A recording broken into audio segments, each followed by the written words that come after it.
Hey, what's up everybody? Rob here from Ram Studio Comics. Welcome back. So in today's video, I want to talk to you a little bit about utilizing 3D assets to help you with your comic art. So this is something I've played around with a lot over the years, and I'm getting back into using ZBrush, so I've been sculpting more. This isn't actually a sculpt that I did here, but I've been sculpting more. You can check out some of it on my Instagram, stuff like that. But at any rate, what I wanted to show you, this is a head that comes pre-loaded. It's a subtool inside of ZBrush, and what's kind of neat is you can pose it. For me, a more difficult angle is an upshot to a face, especially the female face. Very easy to skew it and get it wrong. So what I thought we could do here is show you how you might take something like this to aid you in the process and then draw through it. So what I'm going to do is add a layer over top, and I'm going to tone this back. I could even blue line this. I'm going to show you the interface of Clip Studio as I do this, or Manga Studio, and probably something like that, just where you can make out the general placement of everything. Now, I think the tricky part here is to not just trace what's here. So, at first you might want to do that just to get a comfort level kind of going. And actually, I'm going to start with a sketch first. So first I'm going to draw over this, and I'm just going to use this as a landmark. Now obviously I got to know who this is. I want this to be an upshot of Wonder Woman. She just has that powerful kind of presence about her. So these upshots can be very, neat and dramatic for something like that. And you see I'm gonna kind of trace here a little bit at first, but then as I work through this, I feel like I want to narrow up the slope of the head here just by a little bit. I'm just going to start making small incremental changes. But the main thing is that all the primary landmarks are in place. I actually don't like this ear. I don't know why it bothers me, but I do my ears a little bit different. I bring this shape back to about here. And, not a big deal, but I just want to show you that I'm going to make incremental changes, even if they're not that significant. Maybe I bring this slope in, whatever. That's not that big of a deal. The main thing is the tough parts. Like for me, one that I always seem to get wrong is the placement of the nose in respect to the eye at an upshot like this. So this is where this is a great study. I tend to stylize nostrils, so I'm going to remember my own style as I do this. So I'm not going to just draw. You don't want to trace what's exactly here and then forego your own style, because what ends up happening if you try to mirror this with other illustrations that you did from your mind, then obviously they're not going to line up. So you got to keep this kind of continuity going in this way that you do things. I really don't do the lips like this, but I kind of like this. But I'll change little things. I'll put more of that little bump there, and then maybe the little divide here for the bottom lip. So this isn't a fully sculpted model. This is kind of a base mesh, they call it, inside of ZBrush, a basic subtool. And what you want to do there is just you're going to chisel this out a little bit more, because you might even take this inside of ZBrush and add your own characteristics. That's really what it's there for, to study and learn from. So, I'm already starting to kind of figure out a little bit more of a stylized approach to the eyebrows. And you can see I've shifted the curvature there a little bit. And what's really neat, because I want to take this opportunity to study as I do this, what's really neat is that look how much curve you get to that top eyelid, but how straight across this bottom eyelid appears from an angle like this. That's a tough one to wrap your head around when you're first drawing these more difficult angles. And that's what I love about studying things that are either realistic or, in this case, 3D. So we can just use this information to, kind of correct ourselves. I'm obviously going to change the eyes a little bit. So just like that, we've used what's there to do basically a trace, and that's fine. I don't want you to think that what we're doing here is wrong. Like, there's all that negative idea of tracing, and you really want to just basically study and learn as much as you can, and tracing is actually a pretty good way to do that. But you see I've shifted things just a little bit. Now, but it is pretty darn close to a trace, mainly because I don't feel that confident with this type of headshot. Like, these headshots always throw me off. So what I'm going to do now is I'm going to get rid of the 3D information And I'm going to draw over this again, but this time I'm going to add in characteristics of Wonder Woman, like the headpiece, her hair, is kind of all over the place and very flowing. So we're going to cover up a lot, probably even cover up that ear that I thought I was going to use. Somehow grab the bottom of the screen there. So yeah, so the hair is just kind of billowing around and flowing on top of itself. Just got the very full body hair. So we're gonna get that in there. I don't know if I like that curve, but I'm just gonna kind of work with it for now. And then I'm gonna show you how I'm gonna try to potentially change this a bit more to make it look a bit more comic book. Because like right now, to me, it just looks like a trace of a face, right? And that's not what we want. Like we don't want to get in the habit of just tracing photos and 3D elements, and then that becomes our comic work. I mean, you could do that, but I think the part that sells it, the part that makes it impressive, is where it just looks like stylized art. And keep in mind that I don't mean to do this all the time. Like you're going to try to draw it from your mind as much as possible. And over time, you're not going to need this as much. You're just going to learn what these shapes, where these shapes go, basically. Like I said, for me, the biggest part is this area right here. And even the placement of the mouth. Look how high up that mouth is in regard to the chin. It's very easy to get in the force of habit. And I probably would have drew this mouth down here somewhere. And then that would have forced me to stretch the nose and place it lower, and so on and so forth. So it's like this kind of tug of war thing that starts to happen because of what your force of habit or your memory, your incorrect memory tells you, like, I think it goes here, and then you just start making these choices, so on and so forth. Now I'm going to stylize this by giving her the nice thick lashes, the comic book style heavy lashes. And I'm going to do this kind of crudely just to get some ideas in place and shift this a bit. And, I want to use my line weight, so I use like a heavier line at the nose, and then I'll bring that back. Maybe I'll add a shadow there, something like that. I did like the shadow under the jaw here.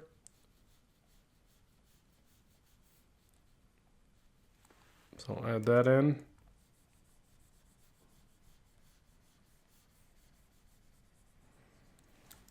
And again, I'm going to kind of crudely do this just to get the major forms in place, major shapes and ideas. And I think with the top lip here, probably look better if that was shaded. So I'll shade this in a bit. Something like this. And a shadow under this bottom lip. This could be a shadow or just heavier line weight, but I think more of a shadow. Like that, a little shadow back here behind the ear. Now, the other thing with her hair, it's kind of a neat thing to be able to utilize because you can really encapsulate her face with the dark hair. So what I'm going to do here is just kind of, fill in a lot of these spots. You could really, I've seen her hair done so many different ways, but you could really fill all this in and come back with white. So let me just take a large brush and show you what I mean there. Because I think, when you're doing darker hair, you want more fill-in and less white overall. And again, that kind of does this neat thing for the illustration because it's very pronounced and it makes the information in her face read differently, by doing this. So just kind of utilize that to your advantage. A little heavier line at the bottom of this. Show some depth on this. Let me get the hair in place here. So very wavy hair, start with these very kind of scrolling lines. Let it fall where it may, let the chips fall where they may in front. You want to make sure probably to not connect it to this shadow. So just leave a little bit of light gap there, I think, because if not, you get a different effect. Actually, that doesn't read too poorly, but let's leave a gap there for now.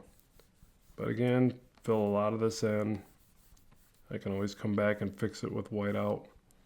Or, I say whiteout, but digital transparent ink. It's not ink, dude. It's digital art, man. I can't seem to get that into my head that I still use the traditional terms. Forgive me. But I did just go spend a ton of money at Hobby Lobby buying traditional tools, folks. So be ready. I might be bringing you some traditional art videos, even though I'm such a digital art junkie. But yeah, I couldn't help myself. Darn you, Hobby Lobby. All your cool stuff. Plus, I'm painting a mural in my son's room. So I went and bought a bunch of acrylics. And it was the first time I used acrylic paint with brushes ever. Pretty fun. All right, so I'm getting a little distracted here as I talk about my personal life. But even my personal life has art. Isn't that crazy? So yeah, so like there's that, and let's get the eyes now. So I'm still trying to kind of analyze this as I go and go, okay, how do I make this look like my style though? Because it still is kind of reading like a bit of a traced piece of art, photo or 3D, obviously, is what we started with on this one. So how do I do that? Now, part of it is rendering, so you'll see a lot of styles where just by adding in a little bit of render lines and, little subtle shifts like that, it's going to start to read a little bit more like a comic illustration, less like a, rendered photograph or whatever.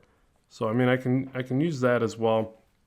But I have to remember, like, what's my style? Like, what do I typically do if I'm just drawing from imagination and not working from any kind of reference like this? So with that, I think it's things like, still trying to figure out these hair shapes here. I think it's something like, the way I do the eyes. So this is closer to the way I do eyes, except I tend to render the eyelash a little bit differently. So I might do these little line breaks here. Something like that. I might add a little bit of shading to the nose. I probably would make the nose a little bit smaller. I also tend to do this thing where I'll try to add like some edge shape to something like the nose. And then I might drop a shadow here. So let's try that. Use these tiny little lines. I don't know if this seems forced, but we'll just throw it in there for now. I might add the little bit of line work to the septum. I think that's the septum. Forgive me if my terminology is off because, yeah, it's not my strong suit. I might add a little bit more to.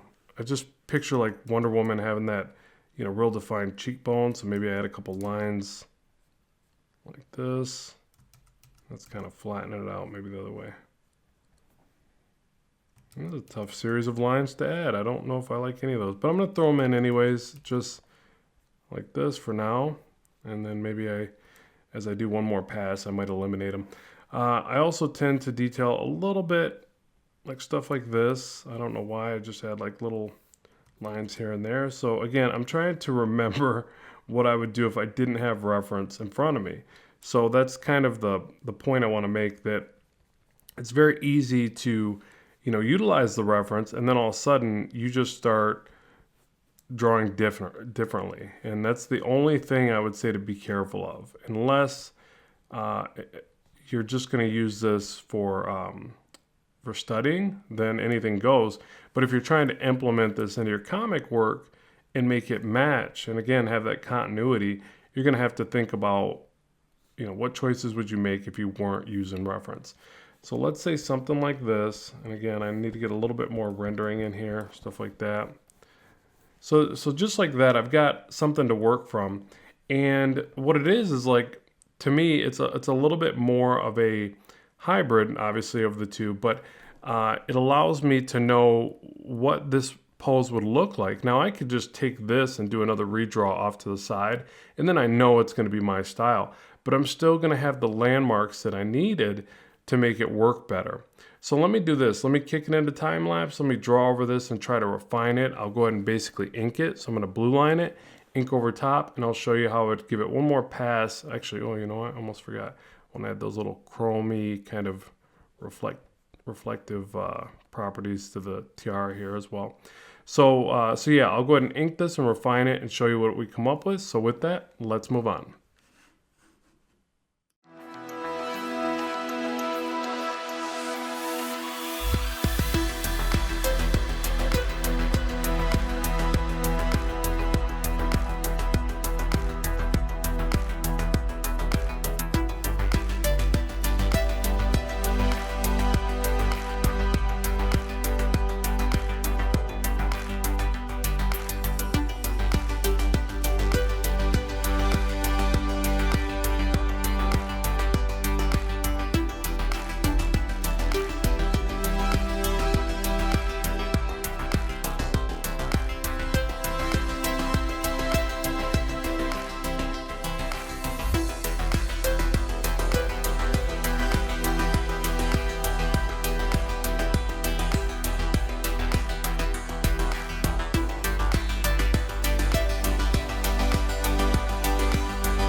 Okay, so there you have it, and I could obviously keep reworking this. One of the things I'm kind of still up in the air about, I feel like there's a weird dip in the chin. So if we pull way back, it starts to expose some of the flaws, and I think that one of the things that didn't translate well.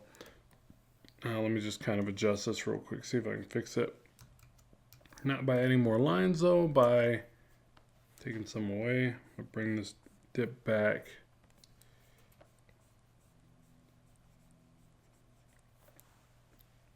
So now it looks a bit too straight, but that's probably a little bit more comic style anyways. Yeah, something like that. So I'd probably play around with the jawline, but just try this effect, see if it works for you. Keep in mind too, if you're like, kind of on the fence about something like ZBrush and saying, well, I can't afford that, or I'm not trying to get into all that. Keep in mind they do have a free version called Sculptress, and entirely free. That's actually what got me started into doing that. Well, I used Lightwave 3D first for many years, but as far as sculpting, I was kind of on the fence about it, and then I used Sculptress for a while. And then with the new 2018 update, or now it's 2019 obviously, but they also added Sculptress Pro as a workflow for deformation of the polygons. So if you don't understand 3D, that's probably gonna get lost on you right there, but it's really neat. They basically took the workflow integration of Sculptress, integrated it with ZBrush, and now that's another way to deform the polygons and sculpt interactively. So I'll share more of that as I get better with it. I'm still a bit of a novice in that realm. I just want to show you how you could take something like this here and utilize it for your comic art and get to something. What was the last one I did? Was that one? Get to something like that. And keep in mind, if the time lapse wasn't translating well for you as far as exactly what I did, I'll take a copy right at the very end and I'll blur the line work, just because I think it adds like a softer, more organic, or a nicer feel to the lines than that overly. I'll usually bump that back halfway so you can see the difference from right there to there. It's not much, it's subtle, but I always feel like the subtleties is what really pushes the stuff to a professional level. So at any rate, let me know what you think of the video. I'll make sure to share any of this artwork with you, either on my Gumroad or DeviantArt or whatever, so that you can play around with it. But I'd love to know what you think in the comments section below, as well as what videos you'd like to see in the future. I'll make sure to get those on the channel. So as always, thanks for tuning in. Keep drawing, keep having fun, and I will talk to you soon.